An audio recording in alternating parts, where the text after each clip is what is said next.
हाँ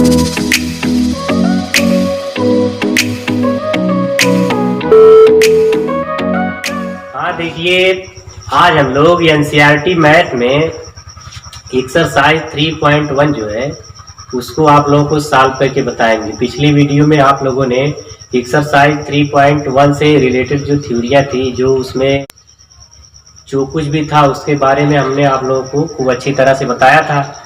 तो इस वीडियो में हम लोग एक्सरसाइज 3.1 में जितने क्वेश्चन आप लोगों की एनसीईआरटी बुक में दिए गए हैं उसको हम आप लोगों को सॉल्व करके दिखाएंगे। तो चलते हैं। देखिए, जो हमारा फर्स्ट क्वेश्चन है, फर्स्ट क्वेश्चन हम यहाँ दे रहे हैं, आप लोग उसको देख लीजिएगा।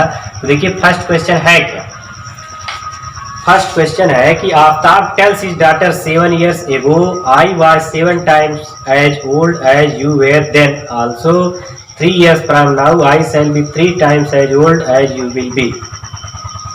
Is not this interesting? Represent this situation algebraically and graphically. Question आप लोग यहाँ देख लीजिए। और देखिए, आफ्ताब अपनी पुत्री से कहता है कि 7 साल पहले मैं तुमसे 7 गुनी आयु का था और अब से 3 साल बाद मैं तुम्हारी उम्र से 3 गुना हो जाऊंगा। क्या यह इंटरेस्टिंग है? यह जो सिचुएशन बन रही है इसको ग्राफ पे भी दर्शाना है और इसको बीजगणितीय रूप में भी दर्शाना है। तो आप लोग देखेंगे यहाँ, देखिए 2 लोग हैं। इस तरह के जो क्वेश्चन बनते हैं, जब 2 लोग हैं तो हम 2 वेरिएबल लेंगे। हम माना आफ्ताब की उम्र बराबर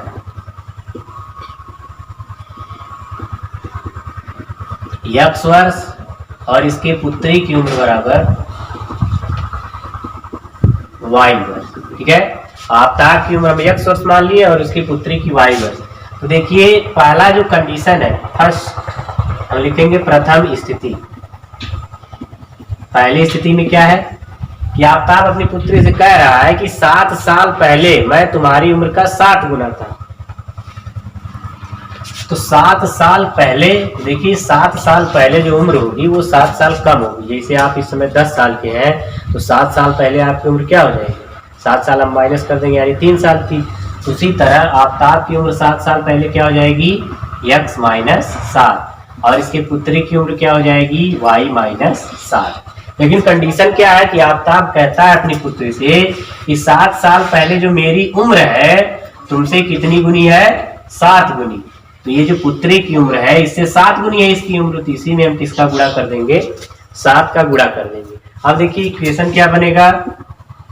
x माइनस 7, इसका आप गुणा कर लेंगे तो हो जाएगा 7y ऋण 7 सते 49। 7y इधर लाएंगे तो x ऋण 7y, दोनों चर वाले पद को हम एक तरफ करते हैं और जो अचर पद होते हैं उसको एक तरफ। इधर बचा क्या? माइनस 49 और माइनस 7 इधर लाएंगे तो हो जाएगा प्लस 7। यानी ये हो जाएगा x ऋण 7y बराबर 49 ज्यादा है, 7 हम माइनस करेंगे तो आएगा 42। तो पहला जो हमारा समीकरण बना x ऋण y बराबर माइनस 42, ये हमारा फर्स्ट इक्वेशन बना। ठीक, अब आगे बढ़ते हैं। जो दूसरी स्थिति, इधर हम लिखेंगे दूसरी स्थिति।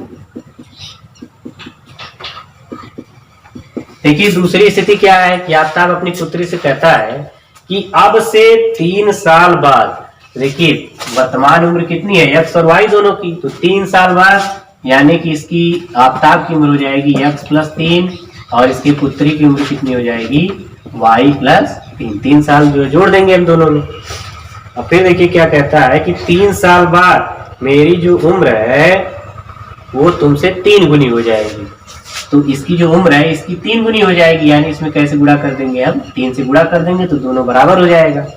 अब देखिए ये हो जाएगा x प्लस 3 बराबर, इधर गुणा करेंगे तो 3y plus 3 3 9, 3y plus 9, y वाला टर्म इधर लाएंगे तो x minus 3y equal to 9, 3 इधर लाएंगे तो माइनस 3 हो जाएगा। अब ये हो गया x minus 3y equal to 9 minus 3 यानी कि 6। जो दूसरा हमारा इक्वेशन बना वो क्या बन गया? x minus 3y equal to 6। तो ये देखिए, ये तो हम इसको बीजगणितीय रूप में दर्शा दिए। एक हमारा जो है जो क्वेश्चन में पूछा था बीजगणितीय रूप में दर्शाइए, ये तो हो गया बीजगणितीय रूप। अब इसको ग्राफीय रूप में भी दर्शाना है। तो देखिए ग्राफ पे हम इसको किस प्रकार से दर्शाएंगे, आगे देखिए। देखिए इसको हम ग्राफीय रूप में किस प्रकार से दर्शाएंगे। पहला जो हमारा समीकरण है x ऋण 7y बराबर ऋण 42 और दूसरा क्या है x ऋण 3y बराबर 6। तो आप ग्राफ पे दर्शाने के लिए आप जानते हैं जो हमारा x एक्सिस और y एक्सिस होता है ये ग्राफ, इसको दर्शाने के लिए हमको निर्देशांक चाहिए। तो निर्देशांक कहाँ से मिलेगा, निर्देशांक हमको यहीं से मिलेगा।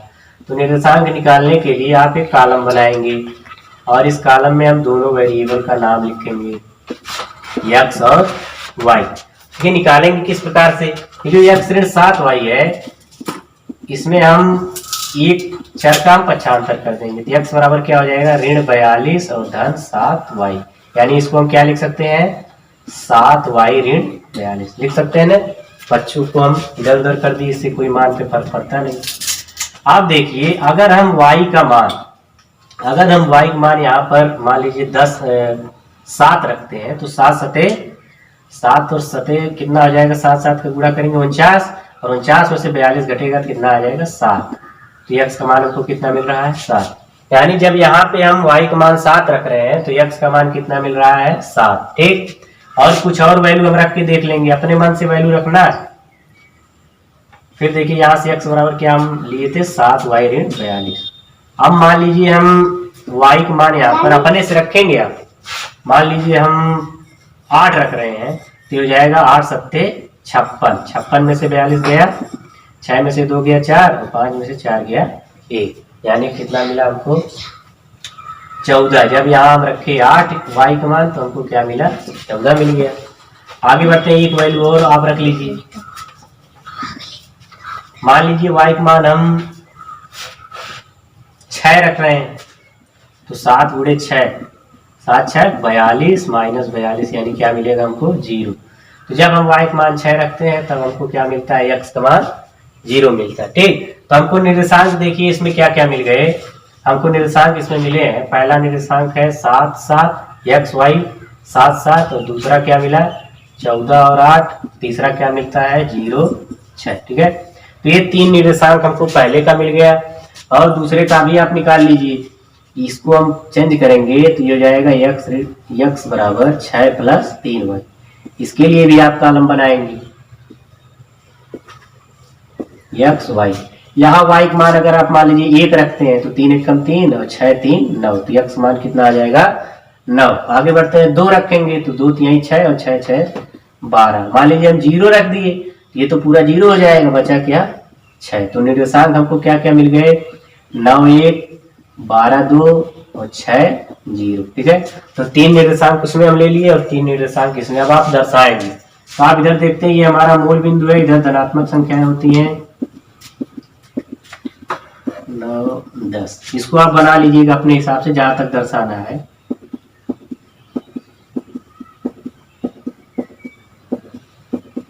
इधर निगेटिव आप देख लीजिए, निगेटिव इसमें कहां तक है, निगेटिव तो कुछ है ही नहीं, तो निगेटिव आप मत बनाइए। ठीक है, अब शुरू करते हैं। देखिए पहला निर्देशांक क्या है 7 7, पहला x अक्ष पर होता है, दूसरा y अक्ष पर। तो x का निर्देशांक है 7 और y का क्या है 7। आप दोनों को मिलाएंगे, इसका 7 और इसका 7, तो देखेंगे यहाँ कहीं हमको मिलेगा ये बिंदु। ठीक, तो आप इसको निशान लगा लीजिए यहाँ पे, ये हमारा पहला निर्देशांक हो गया 7 7। ठीक है, दूसरा क्या है 14 और 8, यानी x पर 14 है, 14 देखिए बनाना पड़ेगा 11 12 13 14, x पर हमारा 14 हो गया और y पर 8। तो आप 14 और 8 मिलाएंगे, देखिए यहाँ कहीं आएगा, ये हो गया हमारा 14 और 8। तीसरा क्या है 0 6, x पर 0 और y पर 6, यानी यहीं पर आएगा।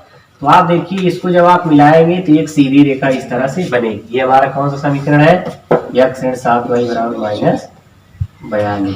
ठीक है, दूसरा हम देखेंगे, दूसरे में निर्देशांक क्या है 9 और 1।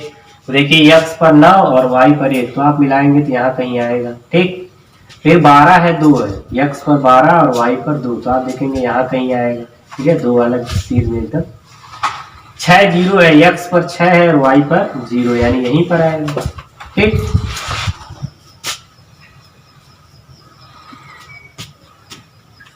छह 0 यहाँ पर आएगा। अब आप इसको मिलाएंगे तो ये देखिए ये सीधी रेखा इस प्रकार से जाएगी। ठीक है, तो आप अगर इसको बढ़ाएंगे तो ये रेखा आगे जाके कहीं न कहीं मिलेगी। ठीक है, प्रतिच्छेदित रेखाएं बनेगी।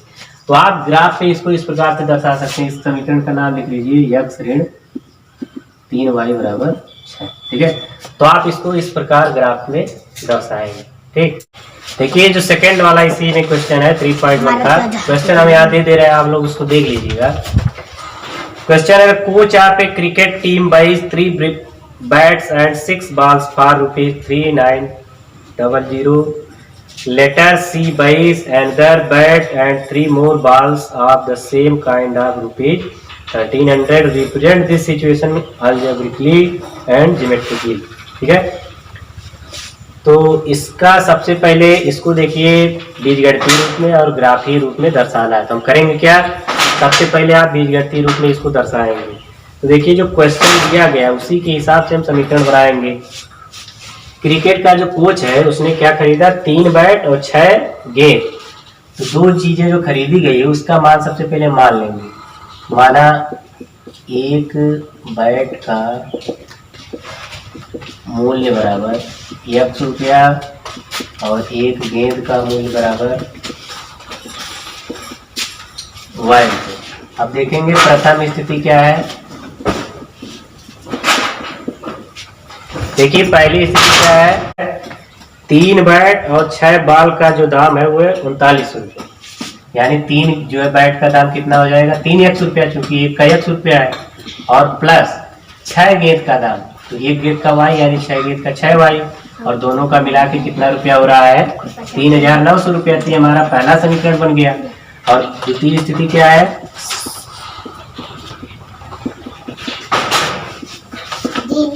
द्वितीय स्थिति देखिए क्या है, later she buys another bat and 3 more balls, मतलब कि 1 बैट उसने और खरीदा, 1 बैट का दाम X रुपया और 3 गेंद, तो 3 गेंद का दाम 3y रुपया, और उसने कितना रुपया दिया, 1300 रुपया। तो ये देखिए हमारा बन गया समीकरण नंबर 2। ठीक है, तो बीजगणितीय रूप में आप लोग इसी प्रकार से दर्शाएंगे।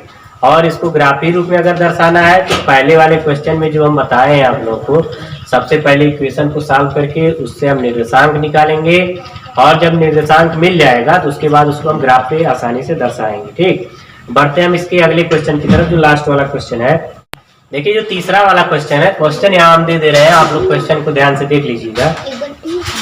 The cost of 2 kg of apples and 1 kg of grapes on a day was found to be ₹160. After a month, the cost of 4 kg of apples and 2 kg of grapes is ₹300. Represent the situation algebraically and geometrically. तो देखिए 2 kilo सेब और 1 kilo अंगूर का जो दाम है वो एक दिन कितना मिला, 160 रुपए था। लेकिन कुछ महीनों के बाद 4 किलो सेब और 2 किलो अंगूर का दाम कितना हो गया, 300 रुपया। ये जो सिचुएशन है इसको बीजगणितीय और ग्राफीय रूप में दर्शाना है। तो देखिए सबसे पहले जो 2 चीजें हैं दोनों का हम अलग अलग दाम मान लेंगे। ठीक, तो क्या क्या है, सेब और अंगूर। तो मानेंगे, माना 1 किलो सेब का मूल्य बराबर X रुपया और 1 किलो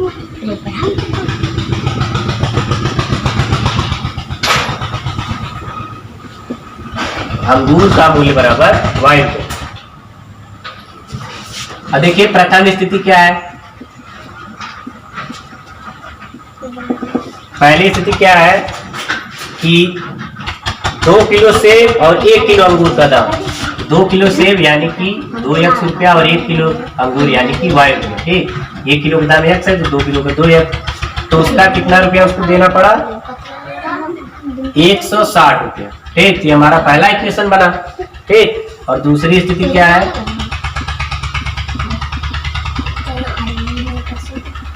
देखिए दूसरी स्थिति है 4 किलो सेब और 2 किलो अंगूर का दाम। 4 किलो सेब का हो जाएगा 4x रुपया, और 2 किलो अंगूर है तो 1 किलो अंगूर का दाम y, तो 2 किलो का 2y, तो बराबर कितना रुपया हो जाएगा, 300। ठीक, ये बन गया हमारा समीकरण नंबर। इसको केवल देखिए रिप्रेजेंट करना है, इसको सॉल्व नहीं करना, ऐसा नहीं करना है कि आप जो है इसको सॉल्व करिए, सॉल्व उनको करना नहीं है, केवल आप इसको दर्शाएंगे बीजगणितीय रूप में। तो बीजगणितीय रूप में हम इसको दर्शा दिए। अगर इसको ग्राफीय रूप में दर्शाना है तो ग्राफीय रूप में हम पहले वाले क्वेश्चन में आप लोगों को बताए हैं, सबसे पहले दोनों समीकरणों को हम चेंज करके उसके निर्देशांक निकालेंगे, और जब निर्देशांक निकल जाएगा तो उसके बाद उसको ग्राफ बना के उस पर आप लोग आसानी से दर्शा सकते हैं। तो देखिए ये जो एक्सरसाइज थी, एक्सरसाइज 3.1, इसमें केवल 3 ही क्वेश्चन थे। ये तीनों क्वेश्चन हम आप लोगों को बता दिए हैं। अगर कहीं किसी प्रकार का कंफ्यूजन होता है तो आप लोग कमेंट में पूछ सकते हैं। ठीक है, तो आज के लिए इतना ही, धन्यवाद।